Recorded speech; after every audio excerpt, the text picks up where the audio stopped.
संस्थाओं में लगातार चल रहा है कि हम सब मेडिकल ऑर्गेनाइजेशन नहीं है, तो उस रूप में व्हाट कैन वी डू, और गांव में जो स्थिति देखते जा रहे हैं वो बहुत मुश्किल होती जा रही है। तो कुछ ना, बैठे रहने का अभी विकल्प नहीं है, पर क्या कर सकते हैं उस पे ज्यादा कॉन्फिडेंस नहीं है।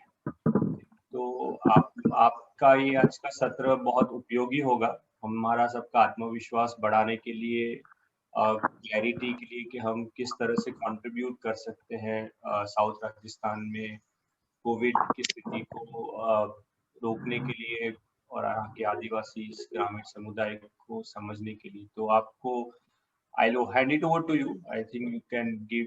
So Shuru, you can take your presentation for 20-25 minutes, and then we'll open up for question answers. जिसके सबके जो भी questions. So over to you. Thank you very much. Thank you Raunak, thank you Varsha. और जैसे आपने बताया, इस बार स्थिति बिल्कुल डिफरेंट है। मैं यही सोच रही थी कि एक साल पहले भी हम एक लॉकडाउन में थे, आज भी लॉकडाउन में है, पर तब जो हमारी चैलेंजेस ज्यादा खाने की, लाइवलीहुड्स की, पैसे की अवेलेबिलिटी की थी, लेकिन अभी हम सब एक ये वास्तविक रूप में एक पेंडेमिक को बिल्कुल रेज करते हुए अपने क्षेत्र में देख रहे हैं। मैं ये शेयर करूंगी, ये एक जो जॉइंट स्ट्रेटजी हमने काफी सोच के चर्चा करके तैयार की, और इसमें हम 3 ऑर्गेनाइजेशन हमने मिलके अपने सारे थॉट्स साथ में लेके आए, और ये मानते हुए कि अभी के समय में कोरोना को मैनेज करना ही सबसे बड़ी एक नीड है, और या मैं कहूँ कि शायद यही एक बड़ी नीड है। तो ये जरूर है कि हम हेल्थ में काम करते हैं, पर इसमें जो हमारी रणनीति बनी है, इसमें हम अपने भी जैसे पार्टनर आजीविका के और श्रम साथी के साथ भी जो उनकी कम्युनिटी में पकड़ है, आई थिंक वो बहुत इम्पोर्टेंट है इसमें। तो हेल्थ प्लस कम्युनिटी की पकड़ जब साथ आए तो बहुत कुछ संभव हो सकता है। ये स्थिति हम लोग सब देख ही रहे हैं। आज इतने गांव हैं जो प्रभावित हैं, गांव में घर घर प्रभावित हैं। हम देख रहे हैं कि लोग जा रहे हैं बंगाली डॉक्टर्स के पास, भोपा के पास, वो गवर्नमेंट बिल्कुल भी नहीं जाना चाह रहे हैं। उनका बहुत डर है, जाएंगे अस्पताल तो उनको पकड़ लिया जाएगा, उनको बंद कर दिया जाएगा, पता नहीं वो वापस आ पाएंगे या नहीं आ पाएंगे। जो पिछले साल की बातें उनके दिमाग में बहुत क्लियर हैं, तो आज वो नहीं जाना चाहते बिल्कुल हॉस्पिटल्स में।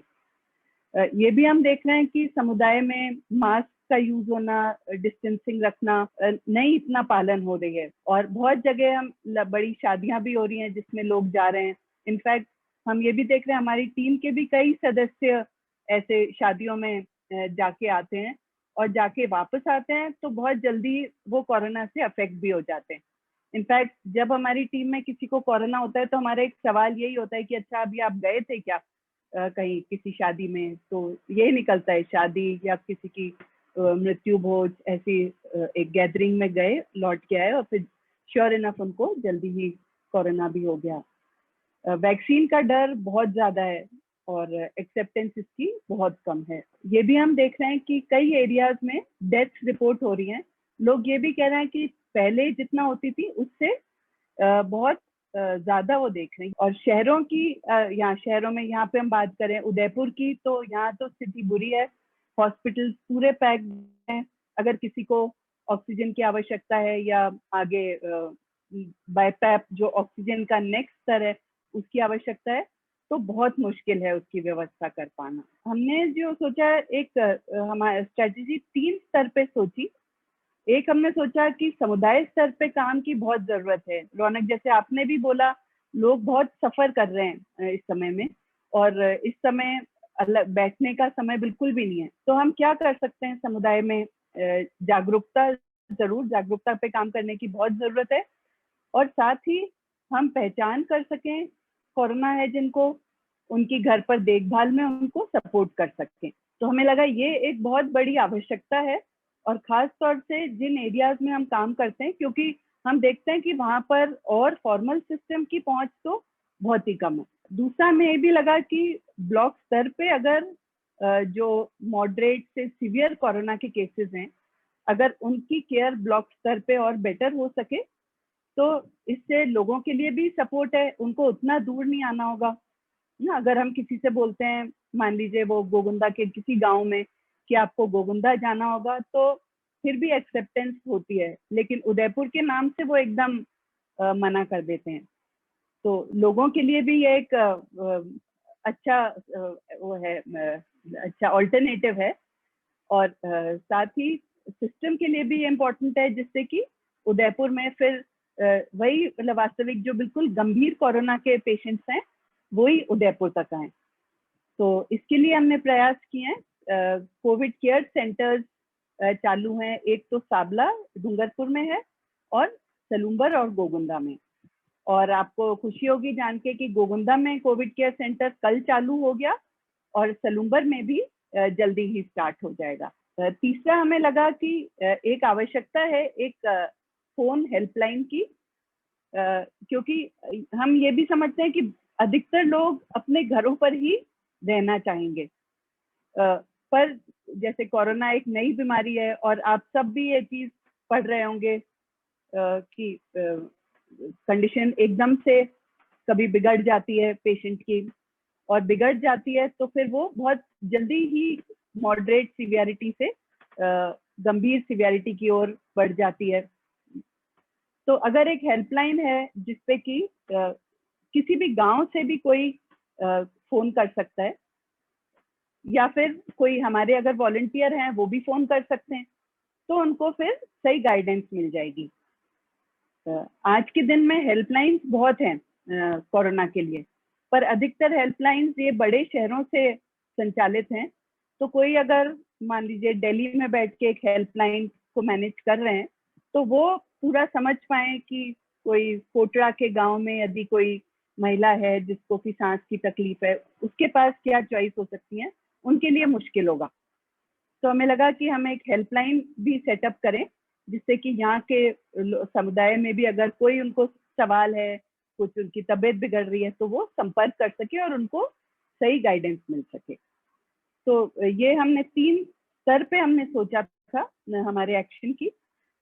आज मैं ज्यादा बात करूंगी समुदाय स्तर पे जो हम काम सोच रहे हैं, कम्युनिटी रिस्पॉन्स के बारे में। हमें लगा कि समुदाय में 2 तरह के काम की जरूरत है। एक तो कि समुदाय में पूरी जानकारी हो, उनकी जागरूकता की, और हमें इसमें लगा कि 4 चीजें हमें मेन लगी कि एक तो कैसे वो अपना पर्सनल प्रोटेक्शन कर सकें, जिसमें मास्क का यूज है, डिस्टेंसिंग बना के रखना, खुले में रहना, बड़ी बड़ी जो गैदरिंग्स हैं, शादी हो, ऐसे कोई गैदरिंग्स को कम से कम करना, वैक्सीन के बारे में बात करना, और कोरोना की घर पर देखभाल कैसे हो इस बारे में। और हमें लगा कि जो ये जागरूकता वाला काम है, इसको हम बड़े क्षेत्र में कर सकते हैं। अगर अपने कंटेक्स्ट में मैं बोलूं तो हमें लगा कि सलूम्बर, गोगुंदा के बड़े एरियाज में, और साथ ही ऐसी जगह जहाँ पर आजीविका का काम है, वहां भी हम इसको ले जा सकते हैं।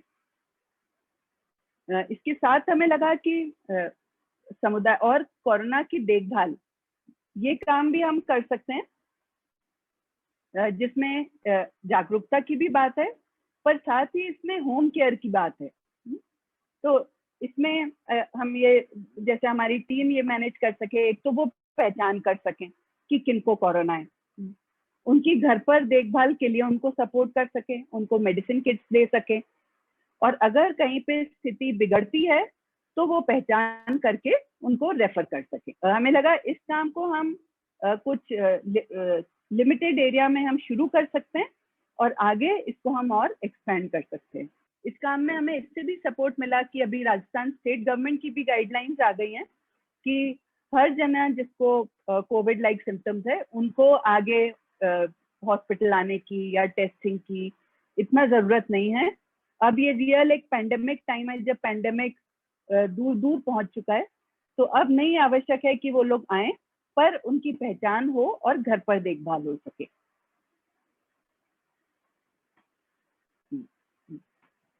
तो इसमें हमारे एक हर ब्लॉक में हमारी एक ब्लॉक सपोर्ट टीम है, जो कि पूरे ब्लॉक में पंचायत, गांव और फला स्तर पर इस काम को देख रही है, सपोर्ट कर रही है। और यही जो ब्लॉक टीम है ये पूरी प्लान करती हैं कि कैसे इस काम की शुरुआत हो, कौन वॉलंटियर्स होंगे जो कि इसको आगे, इस काम को आगे लेके जाएंगे, उनकी ट्रेनिंग करना, और जो भी कुछ आवश्यकता अगर आती है, जिन लोगों को कोरोना है, मान लीजिए किसी परिवार में कोरोना है उनको, पर खाने की बिल्कुल भी उनके पास घर पे कुछ खाना नहीं है, तो उनको भी ये सपोर्ट हमारी ब्लॉक टीम ही इस पे नजर रखती है और प्रोवाइड करती है। और इम्पोर्टेंटली ब्लॉक टीम गवर्नमेंट के साथ भी मिलके ये तय करती है कि कैसे उनके साथ मिलके काम किया जा सके। तो जो हम बात कर रहे हैं कि समुदाय में कोरोना की देखभाल, इसमें हमने हमारे गांव स्तर पे जो हमारे वॉलंटियर्स हैं, वो इसमें हमारे, मैं सोल्जर्स बोलूं उनको, या हमारे टीम मेंबर्स जो कि इस काम को आगे लेके जा रहे हैं। और इसमें हमने जैसे सोचा, हमारी महिला कार्यकर्ता हैं जिनको हम स्वास्थ्य किरण बोलते हैं, और जैसे अगर सेवा मंदिर में है बाल सखी, तो उस तरह की कार्यकर्ता, कुछ हमारे पुरुष वॉलंटियर्स भी हैं, हमारे कलेक्टिव हैं उनके मेंबर्स हैं। और अभी कुछ समय से गांव में यूथ ने एक बहुत बड़ी भूमिका धीरे धीरे वो लोग प्ले कर रहे हैं। तो जहाँ हमें ऐसे यूथ मिल रहे हैं, मोस्टली ये युवा पुरुष हैं, कुछ जगह युवा महिलाएं भी हैं, तो इनको भी हम जोड़ रहे हैं समुदाय में कोरोना की देखभाल के लिए। कुछ जगह हमें सहयोग मिल रहा है आशा से, आंगनवाड़ी वर्कर्स से भी। समुदाय स्तर पर देखभाल में जैसे मैंने पहले बात की कि एक तो उनका बड़ी भूमिका है जानकारी पहुंचाना, और दूसरी उनकी जो भूमिका है घर पर देखभाल। तो मैं थोड़ा इस बारे में और ज्यादा जानना चाहूंगी कि घर पर देखभाल में के क्या क्या अलग अलग पहलू हैं। एक सवाल जो हमारे पास आता है कि हम किनको बोलें कि कोरोना है, और हमारे मन में ये रहता है कि टेस्ट जिसका हुआ है हम उसको ही माने। पर हम देख रहे हैं आज ये भी मुश्किल हो रहा है टेस्ट हो पाना, टेस्ट की रिपोर्ट भी देर से आती है। और ये भी है कि अगर हम साइंस भी देखें तो जब पेंडेमिक इतना ज्यादा फैल जाता है, गांव गांव में फैलता है, शहर शहर में, तो इतना आवश्यकता भी नहीं है टेस्ट की। हम ये मान सकते हैं कि जिनको कोरोना के लक्षण है ना, हम जानते हैं जैसे खांसी, जुकाम, बुखार, दस्त होना, और कभी कि किसी को स्मेल, उनको सूंघने की शक्ति और खाने का स्वाद चले जाता है, जिनको ये लक्षण है हम ये मान सकते हैं कि ये कोरोना है। इसमें हमारे को टेस्ट कराने की जरूरत भी नहीं है। तो ऐसे ही समुदाय में भी जो लोग हमको मिले तो हम एकदम से सोच सकते हैं कि ये कोरोना है, और एक बार हम ये जब पहचान हो गई तो इसके बाद में इसके में करने की क्या जरूरत है उस पर हम आगे आते। और अगर हमें किसी भी परिवार में मिले कि किसी को भी ये लक्षण है, मतलब किसी भी, मान लीजिए किसी महिला को कोरोना है, तो हम ये भी जानकारी ले लें कि उस परिवार में और किसी सदस्य को तो कोरोना नहीं है। एक बार जब पहचान हो जाए किसी घर में कोरोना की, तो जो हमारे कार्यकर्ता हैं वो मेडिसिन किट देंगे, और एक पर्चा भी है जिसमें कि घर पर देखभाल में क्या क्या बातों का ध्यान रखना है, वो सारी जानकारी बहुत ही सरल तरीके से चित्रों के द्वारा और सरल मैसेज के द्वारा दिया हुआ है। तो हमारे कार्यकर्ता भी समझाते हैं, और वो जो एक पर्चा है वो भी परिवार में रहता है, जिसको भी देख करके एक दोहरान हो जाता है। तो कार्यकर्ता उनको समझा रहे हैं कि कैसे वो अलग रहें, और अलग रहें, अलग कमरे में या अलग खुली जगह में रहें, जैसा उनके लिए सहूलियत है, जैसा संभव है। जहाँ पर घर हैं जिसमें खिड़कियां और पंखे सब हैं, तो एक मैसेज जो हमें बार बार करना है कि वो खिड़कियां खुली रहें, पंखे ऑन रहें। और ये लागू होती बात हम सबके ऑफिस के लिए भी, कार्य क्षेत्र के लिए भी, कि जितना हमारी खिड़की खुली, पंखे खुले रहेंगे तो उतना ही वो हवा का मूवमेंट रहेगा। और अब आप भी जानते हैं कि कोरोना मुख्यतः फैलता भी हवा के द्वारा है। हवा में वो छोटी छोटी एयर ड्रॉपलेट्स हैं जो कि वो हवा में घूम रही होती हैं। उस व्यक्ति से जिसको कि कोरोना है, अगर हवा चल रही है अच्छे से, तो ये जो कोरोना के कीटाणु हैं ये बिल्कुल एकदम बिखर जाते हैं, और एक से दूसरे तक फैलने की चांसेस बहुत कम हो जाता है। अगर किसी को है कोरोना, तो वो अपने घर से बाकी लोगों से एक दूरी बना करके रखें। पर यहाँ हम ये भी ध्यान रखें कि कहीं पर तो बहुत जरूरी हो जाता है एक संपर्क करना। मान लीजिए एक युवा है और उसके माता पिता को कोरोना, युवा को कोरोना है, माता पिता को नहीं है, और कोई दवाई है जो कि उसको देने जाना है, तो इतना भी वो डर नहीं हो जाए कि वो जो दवाई देने जाना जो इतना जरूरी काम है वो छूट जाए। तो कहीं बहुत जरूरी है तो वो उनके नजदीक जाएं, लेकिन जो नियम है ये पर्सनल प्रोटेक्शन के, उनका ध्यान रख, दूरी बनाए, खुले में मिले और बंद जगहों में नहीं मिले। घर पर देखभाल में और कहीं भी हो कोरोना की देखभाल में ये बहुत जरूरी है कि खूब चीजें पी जाएं। दिन में 3-4 लीटर पानी या अन्य पीने की चीजें ले सकते हैं, छाछ, नींबू पानी, चाय, दूध, राब पी सकते हैं, और जो भी चीजें हैं उनके पास वो पी सकते हैं। तो हम जो मेडिसिन किट दे रहे हैं उसमें ORS भी है। उसका एक कारण ये भी था कि बहुत दफे छाछ, नींबू पानी तक पहुंच नहीं होती, तो ORS भी एक अच्छा ऑल्टरनेटिव है जो कि लोग पी सकते हैं। और जब हम बात कर रहे हैं छाछ, नींबू पानी पीने की, तो हमें ये भी, हम सबको ध्यान है कि अपने यहाँ लोग अगर खांसी है तो वो कहेंगे छाछ नहीं पीना, तो इस बारे में भी हम बात करते रहें कि वो जो जो उनको पीने की चीजें मिल रही हैं वो जरूर पीते रहें। एक कोरोना में उल्टा लेटना, उल्टे लेटने से बहुत फायदा देखा गया है, तो ये भी जो घर पर जाके समझा रहे हैं कोरोना से ग्रसित पुरुष की महिला, उनको ये भी बताएं कि वो उल्टा लेटे। उल्टा लेटने से लंग्स अच्छा खुल पाते हैं और शरीर में ऑक्सीजन की मात्रा बढ़ती है। उनको ये भी बताएं कि वो एक तो कि इसमें खतरे के लक्षण क्या है ना, क्या हो कि जिनको कोरोना है, जिससे कि वो अलर्ट हो कि हाँ अब मेरे को आगे किसी से तुरंत बात करनी है। तो वो भी हम आगे बात करेंगे कि कौन कौन से लक्षण हैं जो कि एकदम अलर्ट कर दे जिनको कोरोना है कि उनको आगे से केयर लेनी है, और वो एक्टिव रहें, चलते फिरते रहें। तो एक सिंपल एक बात जो हम कर सकते हैं, दिन में 3-4 बार तो वो चलें, हर बार 10 मिनट के लिए ऐसा चलेंगे तो उनके शरीर में भी ब्लड सर्कुलेशन अच्छा होता रहेगा, उनकी लंग्स भी अच्छे से खुलेंगे और उनका थोड़ा मन भी अच्छा रहेगा। साथ ही लेकिन चलते समय कहीं भी उन्हें थोड़ी परेशानी हो तो वो वहीं रुक जाएं और आराम करें। और फाइनली जो घर पे विजिट कर रहे हैं उनकी जो वॉलंटियर्स हैं, एक जिम्मेदारी है कि वो लोगों को, जो कोरोना के पेशेंट हैं, उन मोटिवेट करें, उनका उत्साह बनाएं। अच्छा, एक सवाल बार बार आता है कि हम आइसोलेशन की बात तो करते हैं पर गांव में तो ये बड़ा मुश्किल है, उनके तो घर ही एक कमरे के हैं, कौन अलग रहे, कैसे अलग रहे। तो घर में अगर कई लोगों के लक्षण हैं वो सब साथ में रह सकते हैं, उनको आपस में दूरी बनाने की जरूरत नहीं, पर वो उनसे दूर रहें जिनको की लक्षण नहीं है। और अगर एक ही जने को लक्षण है तो वो दूर रहे, लेकिन बाकी लोग सब इकट्ठे रह सकते हैं। तो हमें ये देखना होगा कि वहां पे स्थिति क्या है और किनको अलग करना संभव है और किनको नहीं। अगर एक माँ है और उनके छोटे बच्चे हैं और माँ को लक्षण है, तो और माँ और बच्चों को हमने अलग कर दिया तो बड़ी मुश्किल हो जाएगी, है ना। बच्चों की देखभाल कैसे होगी, और बच्चों से दूर होने से जो माँ को टेंशन होने लगेगी उससे भी उसकी केयर और अफेक्ट होगी, उसकी खुद की कंडीशन और अफेक्ट होगी। ऐसे में बेटर यह है कि वो साथ में रहें। और कोई बुजुर्ग लोग हैं जिनको जो कि लक्षण नहीं है वो जरूर दूर रहें। तो जिनको लक्षण है वो घर के अंदर रह सकते हैं या खुले में रह सकते हैं।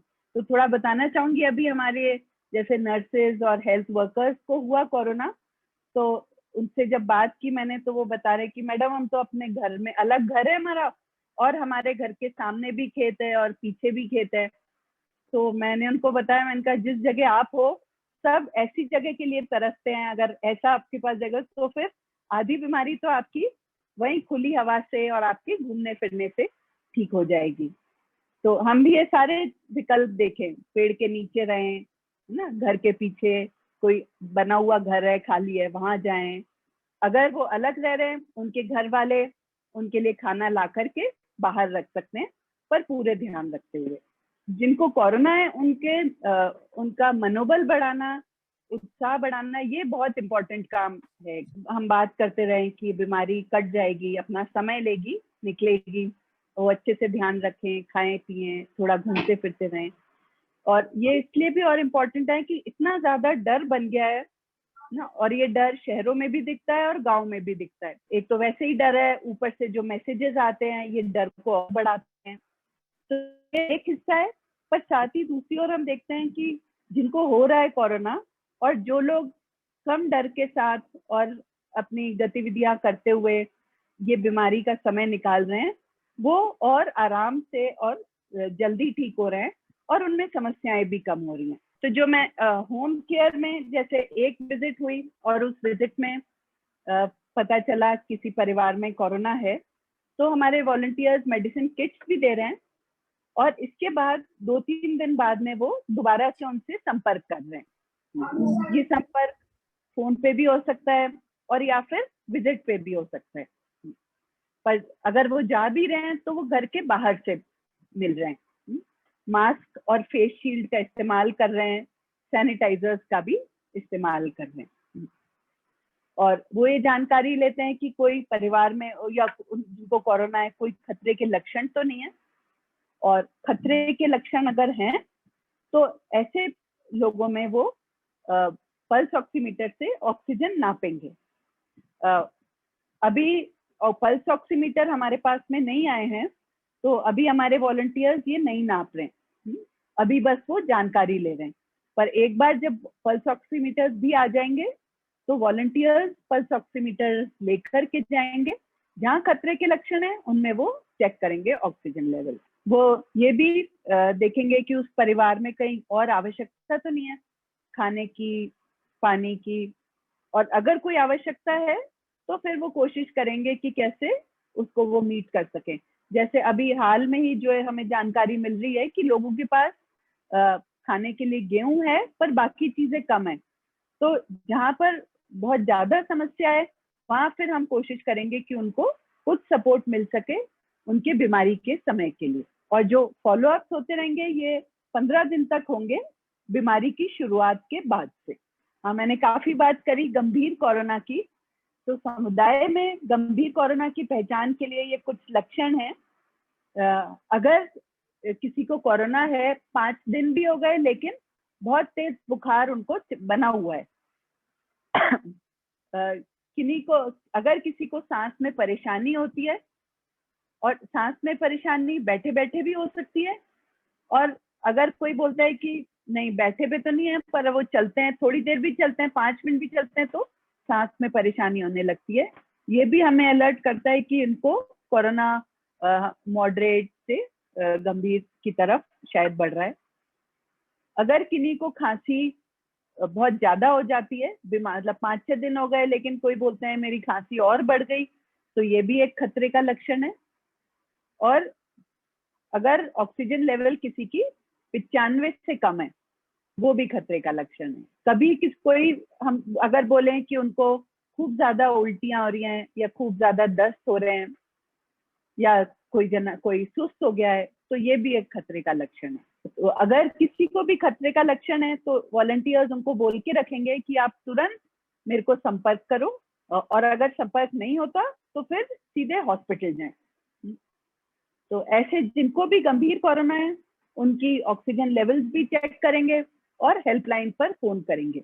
और अगर हेल्पलाइन पर बात करके ये लगता है कि नहीं इनको तो रेफर करने की ही जरूरत है, तो जो वॉलंटियर्स हैं वही रेफर की भी व्यवस्था करेंगे, और रेफर किया जा सकता है कोविड केयर सेंटर्स में। और कोविड केयर सेंटर्स अगर जहाँ पर चालू नहीं है तो भी CHC में रेफर किया जा सकता है। और रेफर के लिए एम्बुलेंस का भी इस्तेमाल कर सकते हैं, पर अगर देरी लग रही है तो मोटरसाइकिल या कोई और गाड़ी है उसका भी इस्तेमाल किया जा सकता है। तो हेल्पलाइन भी अभी चालू नहीं हुई है, अभी उसकी भी तैयारी चल रही है, एक बार चालू हो जाएगी। और अगर कोई कहता है नहीं हमें तो जाना ही नहीं है, तो हेल्पलाइन ही फिर क्या ट्रीटमेंट दिया जाए इसमें सपोर्ट करेगी। वॉलंटियर्स को जो हम सप्लाईज दे रहे हैं उसमें उनके लिए safety kit, multi layered cloth mask हम दे रहे हैं, फेस शील्ड दे रहे हैं, हैंड सैनिटाइजर, पल्स ऑक्सीमीटर दिया जाएगा उनको, और मेडिसिन किट्स दी जाएंगी। और साथ ही जो पैम्फलेट घर पर देखभाल के लिए कोई अगर वीडियो है वो उनको हम देंगे, और एक फॉर्म जिसमें कि वो सब नोट करते रहें जिन जिन लोगों में कोरोना है उनकी जानकारी। कुछ वॉलंटियर्स के लिए हमने कुछ डूज एंड डोंट्स या कुछ नियम भी सोचे हैं, है ना। उनको ये ध्यान रखना है कि हमेशा वो इज्जत से मिलें सबसे, हमेशा अपना बचाव करके रहें, मास्क और फेस शील्ड का इस्तेमाल करें, हाथ धोएं, हर विजिट के बाद में हमेशा बाहर से ही बात करें, और कहीं भी अगर उनको दिखता है कि किसी को कोई गंभीर रूप से बीमार है तो वो तुरंत हेल्पलाइन पे बात करें, और अभी जब तक हेल्पलाइन नहीं है तो वो अपने फिर ब्लॉक लेवल पे बात करें। और जो उनको नहीं करना है कि किसी परिवार में उन्हें जानकारी मिलती है वो जानकारी वो और लोगों के साथ में नहीं बांटे। वॉलंटियर्स कुछ नोट भी करते रहेंगे कौन कौन लोग हैं उनकी जानकारी, और ये रिपोर्ट्स वो आगे ब्लॉक लेवल पर रोज देते रहेंगे। ये जो दूसरी बात मैंने शुरू में बोली थी कि एक अवेयरनेस ऑन कोरोना जो कि हम और बड़े क्षेत्र में कर सकते हैं, मैं इसको आगे ले जाऊंगी क्योंकि इसके बारे में भी मैं बात कर चुकी हूँ। हाँ, इसमें जस्ट ये कि क्या रणनीति हमने सोची है, तो हमें लगा कि कुछ पोस्टर्स जो कि हम व्हाट्सएप पर भी शेयर कर सकें, कुछ वीडियोस बना करके ये भी हम आगे शेयर करें, जो भी फिर गांव में एक से दूसरे को जा सके। छोटे छोटे ग्रुप्स में मिलकर के भी हम जानकारी शेयर करें, खासतौर से जैसे गांव में सरपंच के साथ, या और जो वहाँ कई गांव में गड्ढा गमेती जो इन्फ्लुएंशियल लोग हैं उनके साथ में, चाय की दुकान लोग कहते हैं कि वहाँ पे खूब चर्चा होती है, वहाँ पे भी, तो ऐसी जगहों पर भी हम ये जानकारी शेयर करें और फिर इनके थ्रू ये जानकारी पहुंचे गांव में अन्य लोगों तक। ये कुछ तस्वीरें जो अभी समुदाय में कोरोना की देखभाल शुरू हुई, तो ये दो आप जो देख रहे हैं ये हमारी ट्रेनिंग्स हैं, जो कि पंचायत स्तर पे जो वॉलंटियर्स मिले उनकी ट्रेनिंग हो रही है। ऊपर आप देख रहे हैं कि बहुत तेजी से ड्रग किट्स बन रहे हैं, मेडिसिन किट्स, और नीचे हमारी एक वॉलंटियर है हमारी स्वास्थ्य किरण, जो कि घर जाकर के महिला को उसकी दवाइयां दे रही हैं। और ये भी एक कोरोना के पेशेंट हैं, उनका एक फॉलोअप किया जा रहा है। तो अभी इस काम को शुरू हुए हमारे लगभग 1 वीक हो गया है। इस 1 वीक में करीब 400 जगहों पर तो हमने मेडिसिन किट्स डिस्ट्रीब्यूट करी हैं, और लगभग 150 से 200 के लोगों के हमने फॉलोअप भी किए हैं। तो एक जो हमको बहुत एनकरेजिंग बात लगी कि जब फॉलोअप हुए तो अधिकतर लोगों ने बोला कि उनको काफी सुधार है ना, उन्हें बहुत खुशी हुई मेडिसिन किट मिलने से, और कुछ लोगों की दवाइयां खत्म हो गई तो उन्होंने और मेडिसिन डिमांड की। और यही नहीं बल्कि जहां हमने ये काम शुरू किया है उसके आसपास की पंचायत से भी लोगों के ने संपर्क किया कि आप ये किट्स यहाँ भी आप देना स्टार्ट करें। तो ये लगता है कि अभी इतना ही समय हुआ है पर काम जो है ये सही दिशा में जा रहा है। और ये हमने अभी तक जो पोस्टर्स बनाए हैं, एक सवाल जवाब हैं कोरोना के, वो हमने तैयार किए हैं, कुछ वीडियोस हैं, ये एक लिंक है और ये लिंक मैं आपके साथ बाद में शेयर भी कर सकती हूँ। आई थिंक मैं यहाँ रुकती हूँ और अब कोई आपके सवाल और वो उन पे हम और बात कर सकते हैं। Thank you very much Sanjana ji, काफी अच्छी इन्फॉर्मेशन आपने दी है। अभी तक काफी सरल भाषा में आपने एक डिफिकल्ट सब्जेक्ट को बताया और कैसे डील करें इसको समुदाय स्तर पे, वो आपने जानकारी दी। अभी फिलहाल एक क्वेश्चन चैट पे ऑलरेडी आ गया है, तो मैं उनका प्रश्न आपके सामने रख देती हूँ। उस टाइम पे मैं दूसरे लोगों को सोचने का, बोलने का मौका दूंगी, और किसी को कोई सवाल है तो चैट में भी लिख सकते हैं। सतीश जी, उन्होंने एक सिंपल क्वेश्चन पूछा है कि आप जब प्रेजेंटेशन दे रहे थे उसमें बता रहे थे कि साथ में रह सकते हैं, तो उसी पर था कि अगर कोई कोविड पर्सन है फैमिली में, अगर वो 2-3 लोगों के साथ रहेगा, तो किसी पर्सन की अगर उसकी शारीरिक क्षमता अच्छी है, मतलब उनकी इम्यूनिटी अच्छी है, तो वो जल्दी ठीक हो जाएगा। बट साथ में रहना उनको कैसे हेल्प करेगा, वो ये जानना चाह रहे हैं। साथ में रहना, जो मैंने बात करी कि अगर परिवार में ही मान लीजिए 2-3 लोग हैं जिन दोनों तीनों को लक्षण है ना, उनकी मैंने बात की कि अगर लक्षण है और वो साथ में रहेंगे तो क्या है, एक दूसरे के साथ रहने से देखिए वो एकदम अकेलापन नहीं होता। अदरवाइज हम देखते हैं कि बहुत दफे लोग जिनको है कोरोना वो अलग अलग कमरों में रहते हैं, वहां पे जो उनको अकेलापन, जो डिप्रेशन होता है वो भी फिर उनका चलता रहता है, और वो उससे भी उनकी बीमारी शायद और लंबी लगती है और प्रॉब्लम्स भी हो सकती हैं। पर अगर दोनों तीनों लोग साथ में हैं तो वो उनकी बातचीत, एक दूसरे का हौसला मिलना, इससे उनको सपोर्ट मिलेगा। अब मेरे कहने का ये नहीं था कि अगर किन्हीं को लक्षण नहीं है वो भी साथ रहें एज अ जनरल रूल। पर अगर मान लीजिए जैसे वही उदाहरण पे हम आते हैं कि महिला को है कोरोना और उनके बच्चे हैं छोटे, 9 साल के, 8 साल और 3 साल या जैसे, तो अगर वो बच्चे अलग हो जाएंगे तो उनकी देखभाल कौन करेगा, ये एक बड़ा सवाल हो जाता है। बच्चे अगर उनके साथ में रहते हैं तो उनको भी एक कॉन्फिडेंस रहेगा, उनको अच्छा भी लगेगा। तो ये हमको देखना होगा कि किन लोगों को साथ में रहना चाहिए और किनको अलग रहना चाहिए। धन्यवाद आपके उत्तर के लिए। एक और सवाल है कि we have heard that the government is giving medicines to identified people. What is your observation on that? Is the medicine that you are giving? And in addition to that, how to protect volunteers from COVID? तो ये बहुत important सवाल है वर्षा। तो medicine बिल्कुल government भी दे रही है। हमने कई जगह पता किया तो गवर्नमेंट के पास भी ना सप्लाईज बहुत कम है मेडिसिन की। इनफैक्ट कुछ जगह तो उन्होंने हमसे भी बोला कि आप ही किट्स हमको दे दीजिए। एक चैलेंज जो और आया कि गवर्नमेंट की जो किट्स हैं ये बहुत वेरी करती हैं। एक पीएचसी में कोई दवाई है, दूसरी पीएचसी में कोई दूसरी दवाई है।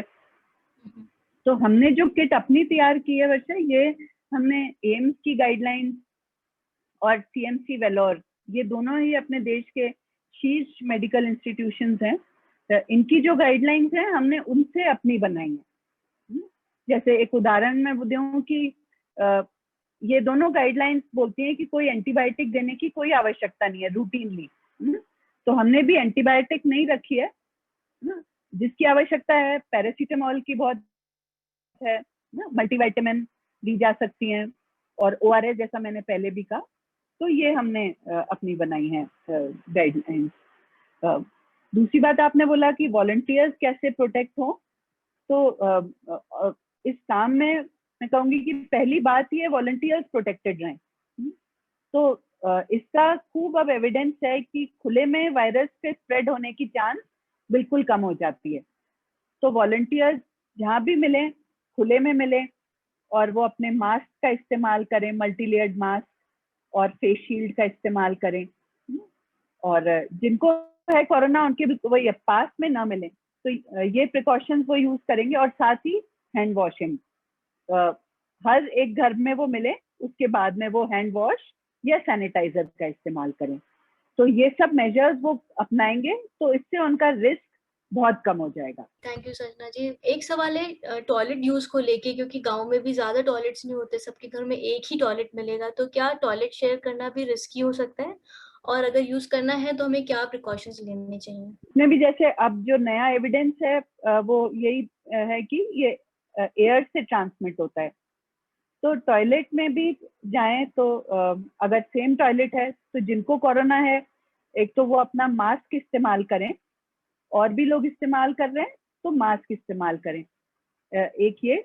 और दूसरा, टॉयलेट में भी बीच के समय में खिड़की दरवाजे खुले रखें, जिससे कि वहां भी एयर मूवमेंट होता रहे।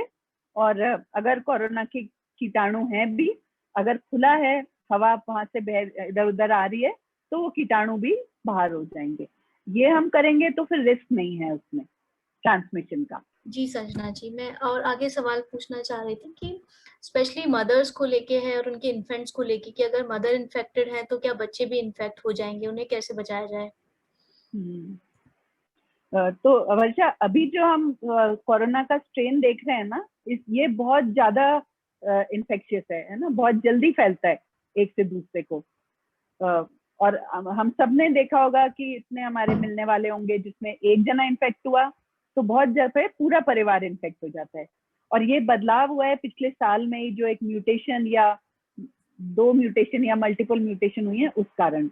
तो अगर मदर इन्फेक्टेड है और उनके छोटे बच्चे हैं तो छोटे बच्चों को बचा पाना तो संभव नहीं है, वो भी इन्फेक्ट होंगे। पर ये भी है कि छोटे बच्चों में होगा इन्फेक्शन तो वो अधिकतर एक बहुत माइल्ड इन्फेक्शन होगा, हो सकता है पता ही नहीं चले, है ना, उस बच्चे में कोई लक्षण नहीं भी आए या हल्का सा बुखार हो। पर हम ये तो मान लें कि मदर से छोटे बच्चे तो होंगे इनफेक्ट। रौनक भी एक सवाल बहुत ही इम्पोर्टेंट है, वो पूछना चाह रहे हैं कि क्या नॉन मेडिकल ऑर्गेनाइजेशंस मेडिसिन दे सकती हैं क्या? इसमें जो गवर्नमेंट की ही गाइडलाइंस हैं, मतलब हमने उन्हीं को बेस बना के किया, क्योंकि गवर्नमेंट ही अब बोल रही है कि ANM और आशा वो डिस्ट्रीब्यूट करेंगी मेडिसिन। तो अब आशा तो हेल्थ वर्कर वैसे नहीं है ना, वो वैसे डिस्ट्रीब्यूट नहीं कर सकती। तो ये पैंडेमिक टाइम है और पैंडेमिक टाइम में हमें चाहिए कम्युनिटी स्ट्रेटजीज। तो मेरा मानना है कि गवर्नमेंट ऑर्डर को देखते हुए ये किया जा सकता है। पर फिर भी ये मतलब क्योंकि एक थोड़ा मुश्किल सवाल है, इस पे हम थोड़ा अलग से भी और चर्चा कर सकते हैं। एट इमीडिएट अगर मैं बोलूँ तो मेरे को लगता है कि ये किया जा सकता है। हमें पहुंचना है लोगों तक, है ना, और अगर वहां पर और कोई है ही नहीं और अगर हमारी टीम्स हैं तो हम पहुंचे वहां पे, बिल्कुल। मैं एक बात और कहना चाहूंगी, जैसे कल मेरी बात हो रही थी CMHO से, तो उनका कहना था कि आप हमें दे दीजिए मेडिसिन, हमारी ANMs हैं वो सब जगह पहुंच रही हैं। लेकिन जब मैं देख रही हूँ इतना, हमारी टीम ने के साथ ही हमारी कल मीटिंग हुई सलूम्बर में, वो लोग गए, मतलब उन्होंने पिछले 3-4 दिन में ही सलूम्बर गोगुंदा में 400 लोगों तक पहुंच के उनको किट्स दी। अगर और कोई पहुंच रहा होता तो उनके पास पहुंच गई होती किट, है ना। तो मेरे को लगता है कि इसमें हम बिल्कुल कर सकते हैं और अपनी टीम को तैयार करके और हम इसको आगे लेके जा सकते हैं। एक काफी मतलब प्रैक्टिकल इशू है खासतौर पे ग्रामीण क्षेत्र में, वो ये कि हमें अक्सर बताया गया है कि कोविड होने के बाद आपको एडुकेट रेस्ट लेना चाहिए, लेकिन ज्यादातर लोग वेज अर्नर्स हैं जो फिजिकल लेबर करते हैं एंड उनको बहुत रहता है कि वो काम पर तुरंत लौट जाएं, तो उनके लिए क्या समस्याएं वापस हो सकती है और उनके लिए क्या आपका सुझाव रहेगा? तो वर्षा, ये तो रेस्ट की तो जरूरत है और ये मैं अनुभव से भी बोल सकती हूँ, 2 बार मुझे हो चुका है कोविड और इसमें बिल्कुल एक तरह से ना बिल्कुल शरीर से एनर्जी निकल जाती है।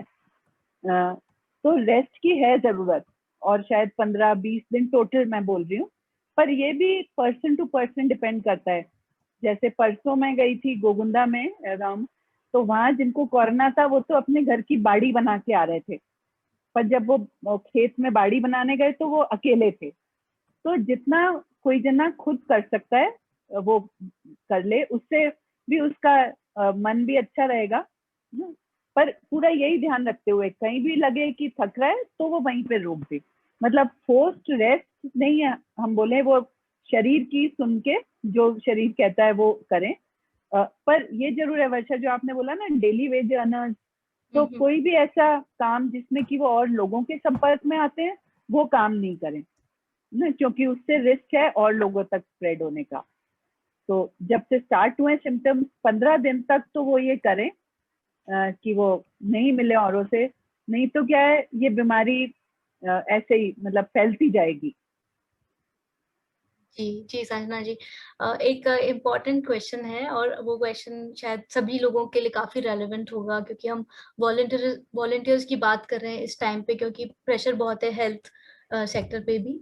तो एक आपके ऑर्गेनाइजेशन का अगर आप एक्सपीरियंस शेयर कर सकें और आप बता सकें कि आपका क्राइटेरिया क्या था सिलेक्शन करने का वॉलंटियर्स को, क्या चीजें आपने देखी थी वॉलंटियर्स को लेने से पहले? हाँ, तो वॉलंटियर्स में वर्षा ऐसे एक तो जो लोग पहले से भी जुड़े हुए थे है ना हमारे साथ में और हमारे या आजीविका के साथ में भी, जो कि समुदाय एक तरह से हम बोले कि हमारे और समुदाय के बीच की एक कड़ी रहे हैं, जैसे हमारे स्वास्थ्य किरण हैं महिला वॉलंटियर्स वो, या और कोई पुरुष साथी, तो जो गांव के रहने वाले हों, अगर वो पढ़े लिखे हों तो वो एक एडवांटेज है, पर वो एकदम जरूरी नहीं है। पर साथ ही ये कि उनको पूरा काम बता करके हमने पूछा उनसे कि क्या वो इसमें जुड़ना चाहेंगे, और मतलब ये जान के भी हम लोगों को भी खूब खुशी हुई कि जब ये पूरी बात उनके साथ शेयर हुई तो लोग एकदम तैयार हो गए, है ना। उन्हें भी फिक्र है उनके गांव की, तो लोगों की खुद की इच्छा इस काम के लिए, अगर कोई इसमें नहीं जुड़ना चाहते तो फिर हम उनको फोर्स नहीं कर सकते। एक और रियलिटी जो हमारे सामने आई कि अभी हमारे बहुत से वॉलंटियर्स पहले से जो हैं वो बीमार भी हैं, तो उनको छोड़ के कहीं पे उनके खुद के ही बेटा है जो मतलब बड़ा है थोड़ा, जिसने पढ़ाई की है, वो जुड़ गया इस काम से। तो मैं कहूंगी कि सारे चैनल्स को इस्तेमाल करते हुए जो लोग इस काम से जुड़ने को तैयार हुए वो हमारे वॉलंटियर्स बन गए। जी, और वॉलंटियर्स की सेफ्टी से जुड़ता हुआ भी एक और सवाल है कि क्या कोई प्रोटोकॉल है वॉलंटियर्स की सेफ्टी इंश्योर करने को लेके, और क्या हो अगर वो खुद एक एसिम्प्टोमेटिक कैरियर बन जाएं? तो अभी प्रोटोकॉल्स तो हमने ही तैयार करे, और अगेन प्रोटोकॉल्स हमने और जो जैसे मैंने बताया था एम्स, CMC या और भी कुछ गाइडलाइंस हमें मिली, उनको रेफर करते हुए हमने तैयार किए। अब ये एक चैलेंज ये आता है कि कम्युनिटी लेवल पर केयर के इतने ज्यादा प्रोटोकॉल्स नहीं है, तो हमने जो हमें मिले उनको अडेप्ट करके कम्युनिटी के लिए उनको तैयार करा। और अभी के टाइम में वैसे जब वो इतना, मतलब एक तरह से मैं फिर से ही बोल रही हूँ कि पैंडेमिक जब इतना फैल रहा है, तो एसिम्प्टोमेटिक कैरियर्स तो कुछ हो सकते हैं, पर वो इतनी बड़ी प्रॉब्लम नहीं होंगे जितना लोग जिनको की सिम्टम्स हैं। तो एक बात है कि सब बिल्कुल अलर्ट रहें, जिसको भी जरा से भी सिम्टम्स हो वो तुरंत वो उसी पॉइंट से विड्रॉ कर जाएं। और दूसरी बात यह है कि जो एसिम्प्टोमेटिक कैरियर्स अगर होते हैं तो उनसे रिस्क ऑफ ट्रांसमिशन फिर कम रहता है।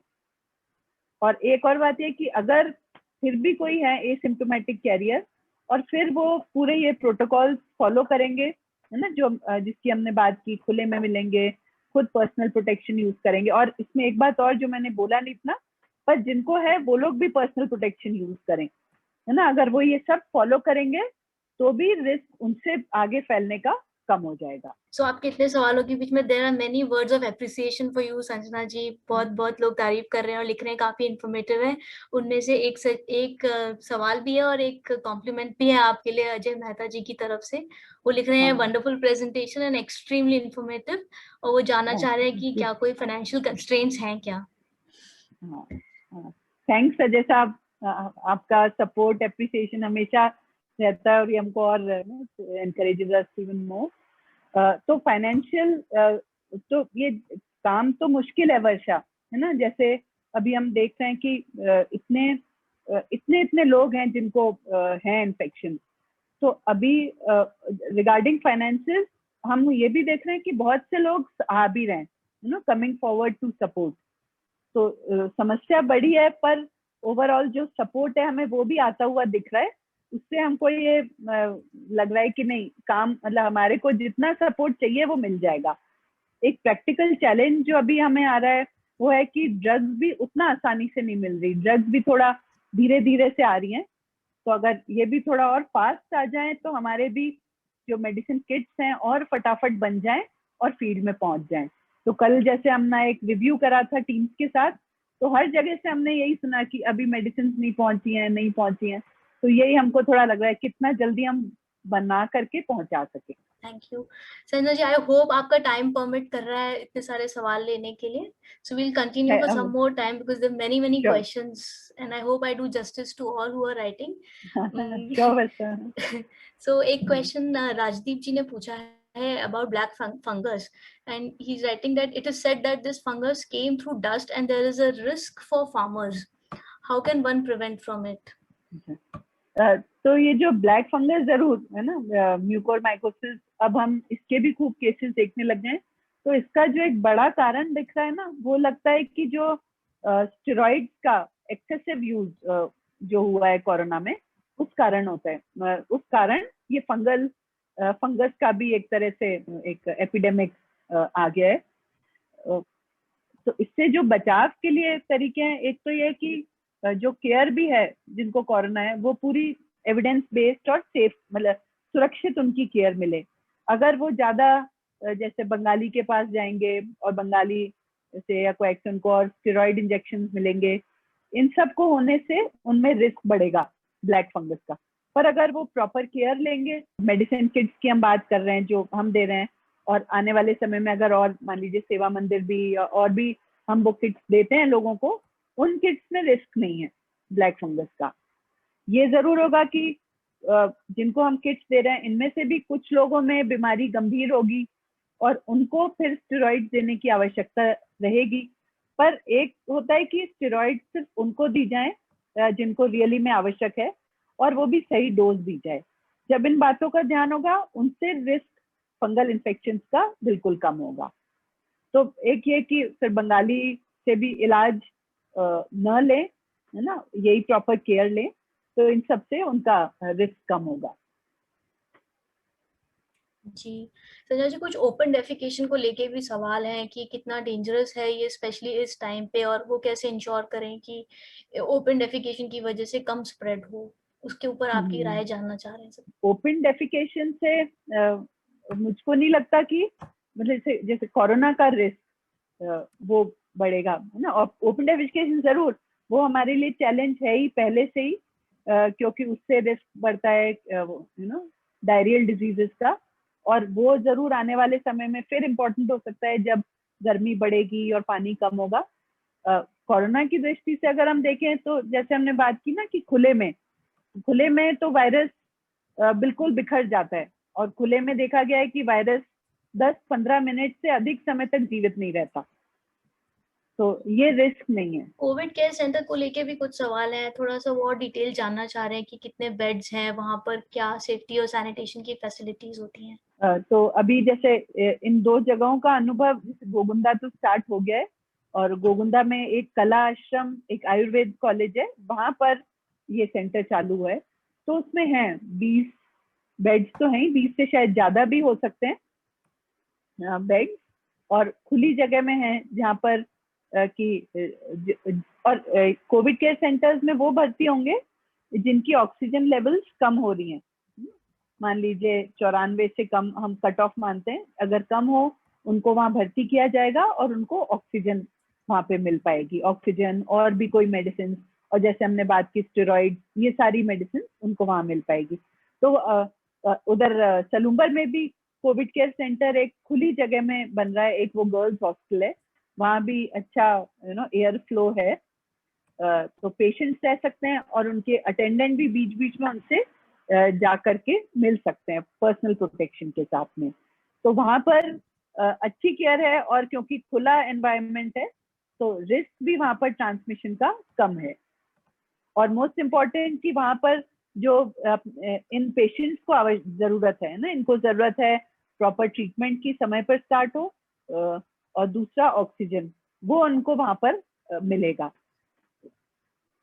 जी जी सन्ना जी, एक सवाल और अभी रौनक ने पूछा है कि क्या वैक्सीनेटेड जो लोग हैं,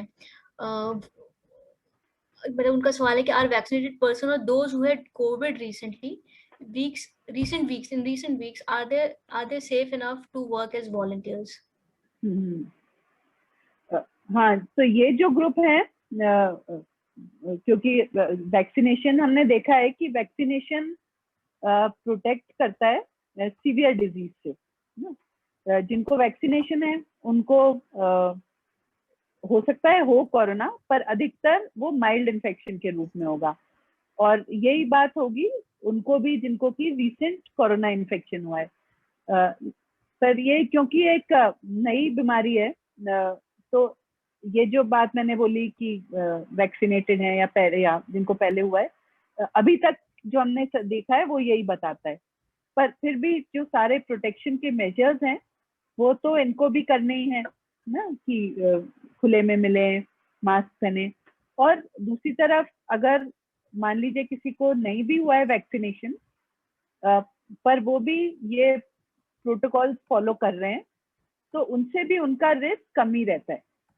और ये मैं थोड़ा इसलिए और बोल रही हूँ क्योंकि अभी जो वैक्सीनेटेड होंगे वो क्या है कि थोड़ी बड़ी उम्र वाले होंगे, तो है ना, बड़ी उम्र में फिर थोड़ा सा रिस्क ज्यादा है। पर आइदर वे क्या है कि वैक्सीनेटेड हो, recently infected, they are a little protected जितना हम जानते हैं उसके अकॉर्डिंग। एक सवाल और है इसी से जुड़ता हुआ ही था कि जो वॉलंटियर्स जा रहे हैं उनके लिए ग्लव्स कितने इम्पोर्टेंट है फील्ड में काम करने में, क्या जरूरी है ग्लव्स का या फिर उसके बगैर वो काम कर सकते हैं? हाँ, तो उनके लिए ग्लव्स का इतना रोल नहीं है, क्यों हैंड हाइजीन का है ना, कि वो हर एक बार किसी पेशेंट से मिले उसके बाद में वो हैंड सैनिटाइज करें या हैंड वॉश करें। तो क्योंकि ग्लव्स भी वो, ये तो मुश्किल होगा कि हर घर के बाद वो ग्लव्स चेंज करें, और अगर वो हैंड सैनिटाइज कर रहे हैं तो फिर उससे भी जो रिजल्ट है वो वही है। अल्टीमेट चीज जो हम चाहते हैं कि उनके हाथ साफ हों, और अगर उनके हाथ में कुछ वायरस आया है तो वो डिस्ट्रॉय हो जाए। तो उसके लिए हैंड सैनिटाइजर या हैंड वॉश एक बेटर तरीका है, क्योंकि ग्लव्स में भी रह ही सकते हैं वायरस। तो ये सोचते हुए फिर हमने ये डिसीजन लिया कि ग्लव्स हम नहीं इसमें ऐड करेंगे। संजना जी, आप वॉलंटियर्स को प्रेग्नेंट वुमेन के लिए स्पेशली क्या ट्रेनिंग देते हैं? अगर वो आइडेंटिफाई होते हैं, अगर वो पॉजिटिव हैं, तो उन्हें क्या करना चाहिए और किस तरीके की राय हमारे वॉलंटियर्स दे सकते हैं फील्ड में? हाँ, तो एक तो हमने ना प्रेग्नेंट वुमेन के लिए मेडिसिन थोड़ा, जो बाकी हमारी सारी किट है जिसमें मल्टीविटामिन है, हम एक विटामिन डी भी दे रहे हैं, तो ये मेडिसिन हम प्रेग्नेंट वुमेन को नहीं देते, क्योंकि ये सेफ नहीं है। मल्टीविटामिन में भी जो अलग अलग विटामिन की स्ट्रेंथ है वो प्रेग्नेंट वुमेन के लिए सेफ नहीं भी होगी, पर उनमें हम पैरासीटामोल और ORS देते हैं। और ओवरऑल केयर के लिए हमारे मैसेजेस वर्षा वही हैं जो बाकी लोगों के लिए हैं। एक तो बाकी लोगों के लिए, और दूसरा ये जो एक प्रेग्नेंट वुमेन को अदरवाइज हम मैसेजेस देते हैं कि वो rest, not to lift weight, ना वजन नहीं उठाएं, थोड़ा दिन में रेस्ट करें, ये मैसेजेस, और जो कि हम वैसे भी हर गर्भवती महिला को देते हैं। इसके अलावा हम कोई एक्स्ट्रा मैसेज नहीं है। अच्छा, जी जी, आई थिंक ये इन्फॉर्मेशन बड़ी हेल्पफुल थी हम सभी लोगों के लिए। कुछ सवाल और हैं, आप if you allow me I like to put it across to you. I think देखो, ये जो समय है ये हम सबको जॉइंटली ही करना है ना? जी बिल्कुल बिल्कुल, आई थिंक ये बिल्कुल। क्वेश्चंस काफी अच्छे आ रहे हैं, एक्सपीरियंसेस हो रहे हैं, इसीलिए सवाल शायद आ भी रहे हैं। एक ये सवाल है कि बिना टेस्ट रिपोर्ट और बिना डॉक्टर के प्रिस्क्रिप्शन के सिर्फ सिम्टम्स के आधार पर किसी को भी मेडिसिन किट देना क्या उचित रहेगा? साइड इफेक्ट्स भी हो सकते हैं, उसके लिए आपकी क्या राय? ये सवाल जब पेंडेमिक जैसे शुरू हो रहा था उस समय वो ये सवाल बिल्कुल सही है, जब बीमारी इतना नहीं है। पर ये मानते हैं कि जब पेंडेमिक इतना फैल जाता है, जब वो समुदाय में फैल जाता है और गांव-गांव में फैल जाता है, तो उस समय अधिकतर लोग जिनको ये लक्षण होते हैं उनको यही बीमारी होती है। और वो इसलिए कि देखिए, कोरोना एक बिल्कुल नई बीमारी है और इसके लोगों में कोई भी इसके प्रति इम्यूनिटी नहीं या रोग प्रतिरोधक क्षमता पैदा नहीं हुई है। तो अगर एक नई बीमारी गांव में आएगी तो जो भी लोग उसके सामने पड़ेंगे उन सबको ये लग जाएगी। तो जब पेंडेमिक इतना फैल जाता है उस पॉइंट पर टेस्ट करने की इतना वैल्यू नहीं रहती।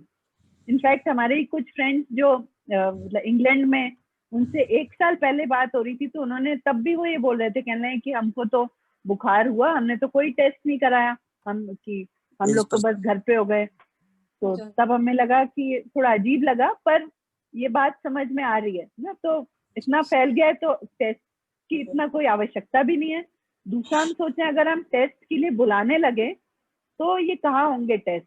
अगर सलूम्बर में एक दिन में ही पूरे आसपास के वहां पे 200 गांव हैं, और अगर 10 गांव से भी 50-50 लोग आ जाएं तो पूरा वो टेस्ट ही मुश्किल हो जाएगा। टेस्ट की इतना आवश्यकता नहीं है, और ये जो मेडिसिन भी हम दे रहे हैं ये बिल्कुल सेफ हैं, सेफ हैं, और जो मिनिमम लिस्ट है मेडिसिन की जो कि हम जिसको देना जरूरी है, तो जब ये मेडिसिन हम देंगे तो इसमें कोई भी प्रॉब्लम नहीं है। और साथ ही एक और बात, जैसे मैंने कहा कि इनफैक्ट इवन गवर्नमेंट ऑर्डर्स भी हैं कि विलेज वॉलंटियर्स इन किड्स को दें, तो ये सब देखते हुए हम बिल्कुल आराम से ये दे सकते हैं। और अगर हम नहीं दें, और ये सवाल बिल्कुल सही है और ये जायज है, हम ये भी सोचें कि अगर हम नहीं देंगे तो फिर इसका जो रिजल्ट होगा कि लोग वो डिनाइड होंगे, उनके पास तो कोई ऑप्शन ही नहीं है। ऑप्शन यही है बंगाली के पास जाएं, खूब खर्चा करें, या बिना कुछ लिए अपनी बीमारी काटते जाएं, एक एक दिन काटें। तो इन सबको देखते हुए मेरे को लगता है कि जो चॉइस बिल्कुल साफ हो जाती है। राइट संजना जी। और एक फंगल इन्फेक्शन से रिलेटेड वापस एक सवाल है कि उसकी कैसे पहचान करेंगे, और मतलब पहले से अगर हम आइडेंटिफाई कर पाए तो ज्यादा एग्रेवेट होने से बचाया जा सकता है। क्या सिम्टम्स होते हैं बेसिकली? फंगल इन्फेक्शन अच्छा ये ना बाद का डेवलपमेंट है। एक बार कोविड हो जाए, है ना, कोविड से रिकवरी का टाइम है, उस टाइम पर ये सेट इन होता है कि उसमें, और सेट इन भी ऐसा होगा, इसमें भी खांसी, सांस की तकलीफ, यही परेशानी होगी। तो इसकी तो फिर जांच करेंगे, उससे ही पता चलेगा। बीपी शुगर से रिलेटेड भी क्वेश्चन है कि अगर किसी को ये इश्यूज हैं तो क्या वैक्सीन लगवा सकते हैं और इसका कुछ नेगेटिव इम्पैक्ट तो नहीं आएगा?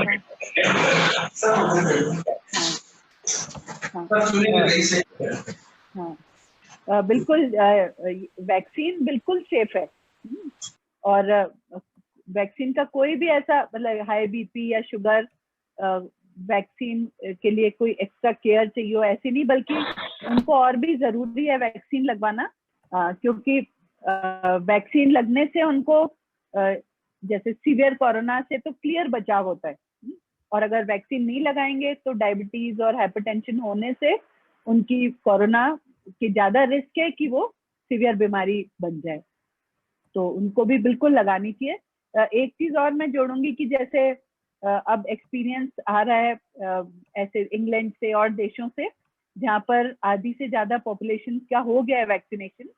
तो कुछ महीनों पहले जहाँ पर उनके वार्ड बिल्कुल भरे हुए थे बहुत ही गंभीर कोरोना के रोगियों से, अब वो वार्ड काफी खाली होते जा रहे हैं। तो खूब अनुभव आ गया है वैक्सीन के में, कोई ऐसी शंका नहीं है, बिल्कुल हम लगाना चाहिए।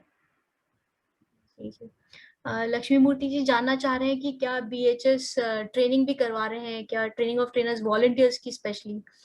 हाँ, तो अभी हम अपनी ही टीम की ट्रेनिंग कर रहे हैं, और ये भी है कि सबकी जैसे थोड़ा स्थिति थोड़ी अलग होगी ना, कैसे करा जाए, ये सबके लिए थोड़ा अलग होगा। तो पर अगर कुछ हमारे इनपुट्स चाहिए तो हम वी आर देयर। ऐसे हमने सोचा नहीं इसका, बट क्योंकि ये परिस्थिति तो हम सबको ही मिलके आगे इसके आगे जाना है, तो बिल्कुल हम कर सकते हैं, और हम आपकी भी हेल्प लेंगे और आप भी बिल्कुल ले सकते हैं। हम we are there. Sanjana ji, अब एक मिसकंसेप्शंस को लेके क्वेश्चन है। काफी भ्रांतियां आप भी सुन रहे होंगे, फील्ड में ग्रामीण क्षेत्रों में काफी ज्यादा है। तो एक सवाल शब्दालय से है कि हम जब कम्युनिटी विजिट्स करते हैं तो लोगों में वैक्सीन को लेकर बहुत डर बैठा हुआ है। क्या आपको भी ऐसे सुनने को मिला है, या आप उसे फिर कैसे बात करते हैं और कैसे मिस इन्फॉर्मेशन या अफवाहों को डील करते हैं आपके वॉलंटियर्स? नहीं, ये तो एक बहुत बड़ी चैलेंज है। ये हमें भी मिली भी है पहले और मिलती भी जा रही है, और ये मैं बिल्कुल नहीं कह सकती कि हमने इस प्रॉब्लम को सुलझा लिया है। लोगों के मन में बहुत डर है ना। अब इसके लिए भी हम लोग के एफर्ट्स चल ही रहे हैं, और इनफैक्ट इसमें और लोग, जैसे स्पेशली मैं लक्ष्मी को बोलूंगी क्योंकि लक्ष्मी का इतना अनुभव है कम्युनिकेशन का, बट ऑल्सो आपका भी रौनक, आपका भी क्योंकि अनुभव है समुदाय के साथ इतना काम करने का, कि इसको कैसे हम क्रैक करें। जैसे हमने कुछ चीजें जो की हैं, एक तो लोगों के साथ हमने डिस्कशंस किए हैं, और हमारे कई पॉजिटिव एग्जांपल्स भी हैं। जैसे बांसवाड़ा के एक दूर दराज के गांव में हमारी वॉलंटियर जब वो कन्विंस हो गई, तो उसने फिर जाकर के उसने 550 लोगों को उसने वैक्सीन लगवाया। ऐसे ही कुछ वार्ड पंच और गांव के और इन्फ्लुएंशियल लोग, उन्होंने जब अपना वैक्सीन लगवाया और उनका फिर वीडियो बना करके हमने शेयर किया, तो उससे भी लोग को कॉन्फिडेंस आया। पर ये एक चैलेंज है और इसके लिए और भी क्या किया जा सकता है, आई थिंक ये भी हम थोड़ा और ब्रेनस्टॉर्म करके करें, पर इसके लिए हम एफर्ट करते रहें। तो मैं कहूंगी क्षमतालय की टीम को भी कि ये चैलेंज रहेगा, पर आप जरूर इसके लिए ऑनेस्टली आप लोग बात करते रहें, और कुछ जो गांव के इन्फ्लुएंशियल लोग वो तैयार हो जाएं, उनका हो जाए वैक्सीनेशन, फिर वो आगे बोलें। जैसे कुछ हमारे लोग जिन्होंने वैक्सीन लगवाया, तो क्योंकि एक कॉमन बात जो आ रही है कि जिनके वैक्सीन लगेगा वो कुछ समय में वो मर जाएंगे, तो वो जिनके लगा वो जाके बोल रहे हैं लोगों को, देखो मेरे लगा है ना और मैं बिल्कुल ठीक हूँ, मैं कोई नहीं मरा हूँ। तो यही कुछ कुछ तरीके हैं जो हम लोग और आगे कर सकते हैं, और may be slowly but things will change. I think ये अच्छा तरीका है संजना जी, जब देखने से ही विश्वास होता है लोगों में, इसी तरह से विश्वास भी बढ़ेगा। एक सवाल मेंस्ट्रुएशन से रिलेटेड भी है, मेंस्ट्रुएशन और वैक्सीनेशन पर अगर आप कुछ बताना चाहें कि इस पे भी, मतलब should menstruating when you are menstruating तब आपको वैक्सीनेशन लेना चाहिए या नहीं लेना चाहिए, इसके ऊपर आप कुछ और राय देना चाहें? हाँ, नहीं इसमें कोई प्रॉब्लम नहीं है। ये कहाँ से शुरू हुआ मेरे को नहीं पता, पर जरूर ये वाला एक पॉइंट आता है। इट माइट बी कि जिनको वैक्सीन लगता है उनमें से बहुत कम किसी महिला को लेटर ऑन थोड़ी ब्लीडिंग हो सकती है, पर वो तो एक वैक्सीन का ही साइड इफेक्ट है। पर मेंस्ट्रुएटिंग वुमेन भी वैक्सीन लगवा सकती है, बिल्कुल वैसे ही जैसे कि एक नॉन मेंस्ट्रुएटिंग वुमेन लगवा सकती है ना। जो वैक्सीन का से अपटेक होता है या वैक्सीन से जो बदलाव आता है, मेंस्ट्रुएशन उसको प्रभावित बिल्कुल नहीं करता। एक सवाल और है कि क्या हमें वैक्सीनेशन जो है, टीका जो है लगवाना है, वो डॉक्टर की सलाह के बाद ही लगवाना चाहिए या लगवा लेना चाहिए? हाँ, नहीं इसमें डॉक्टर की सलाह का इतना रोल नहीं है, है ना। देखो टीके के बहुत क्लियर है कि जैसे अब हम ये देखते हैं किसी भी टीके के कि क्या इंडिकेशन है और कब टीका नहीं लगाना चाहिए, है ना।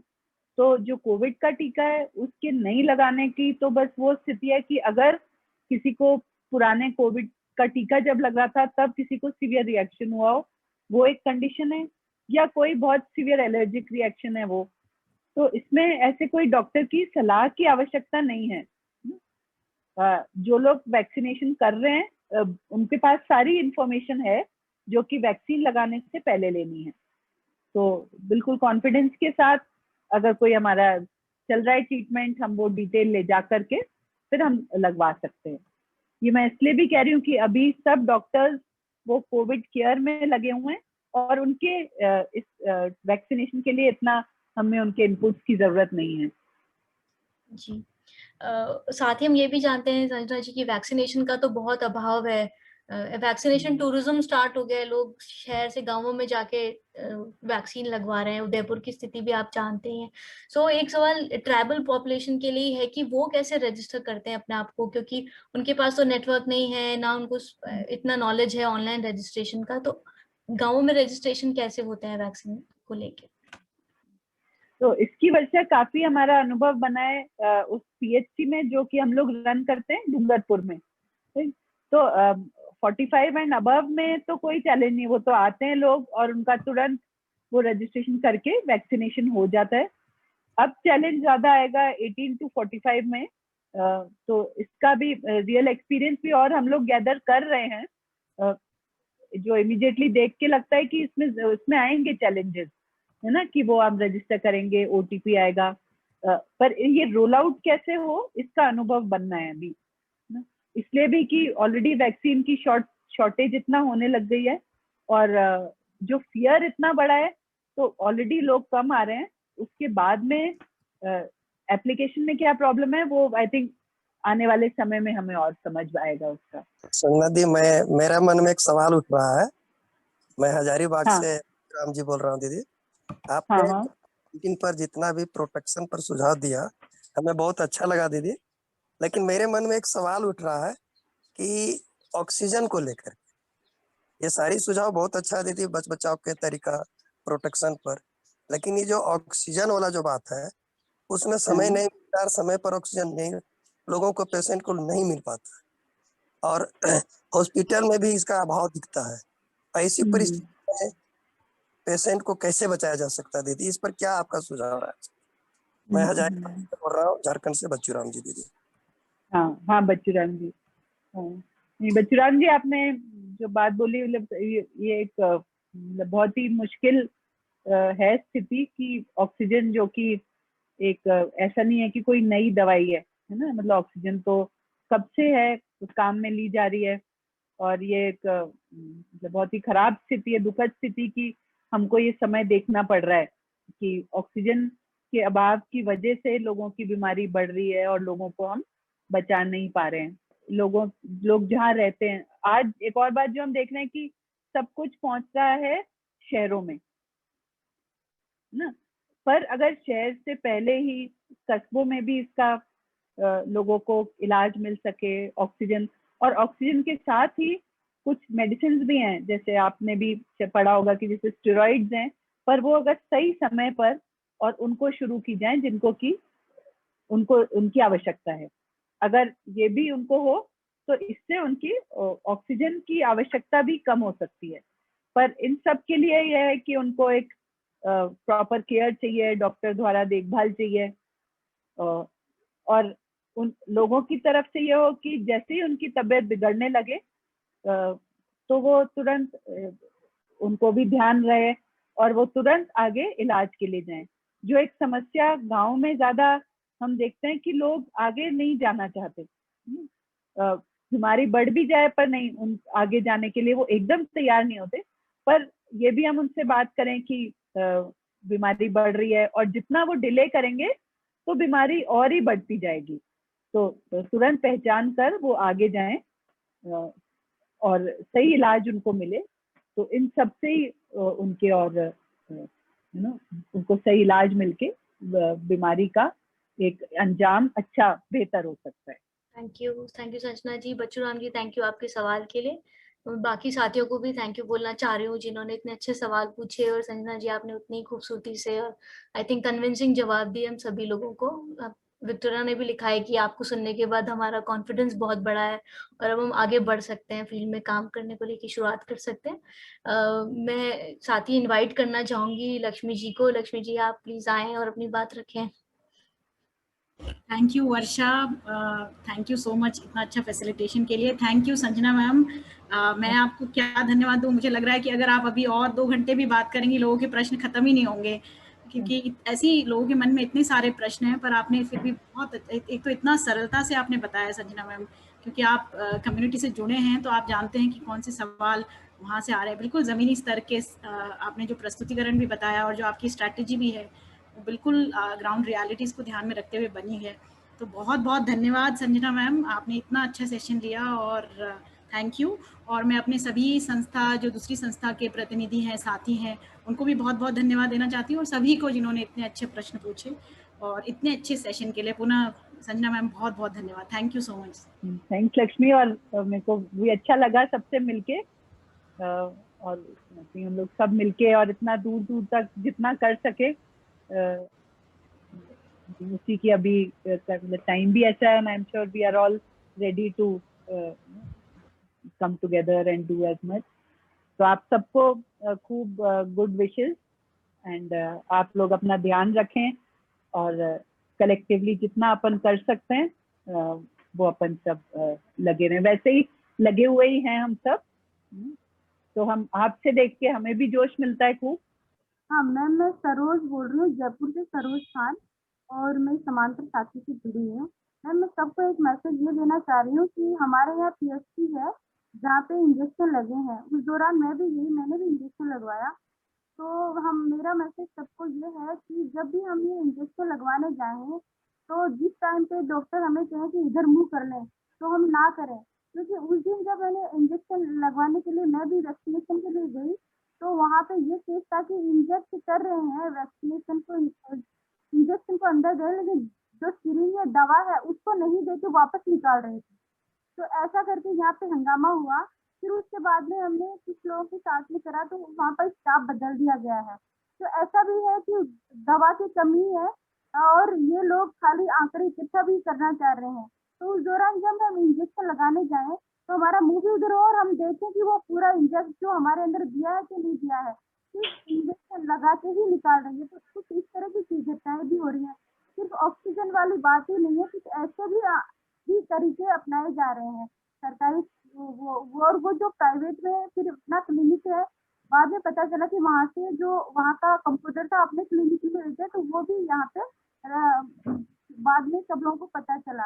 तो मुझे लग रहा है कि ये मैसेज मैं सबको दूं कि जब इंजेक्शन लगवाने जाए तो हम देखें कि हमारा इंजेक्शन, हालांकि बिल्कुल दर्द नहीं होता है और वो वाकई इंजेक्शन हमारे वैक्सीन मसला था।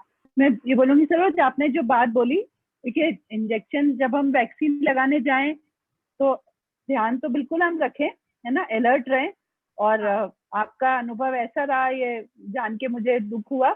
पर अधिकतर देखिए जहाँ जो लग रहे हैं वैक्सीन, अधिकतर जगह ऐसी बात नहीं होगी, पर फिर भी ध्यान रखना तो सबको चाहिए। थैंक यू संजना जी, आपने सरोज जी को भी अच्छे से रिस्पॉन्स किया। वो काफी प्रैक्टिकल प्रॉब्लम बता रही थी, ऐसा हो रहा है।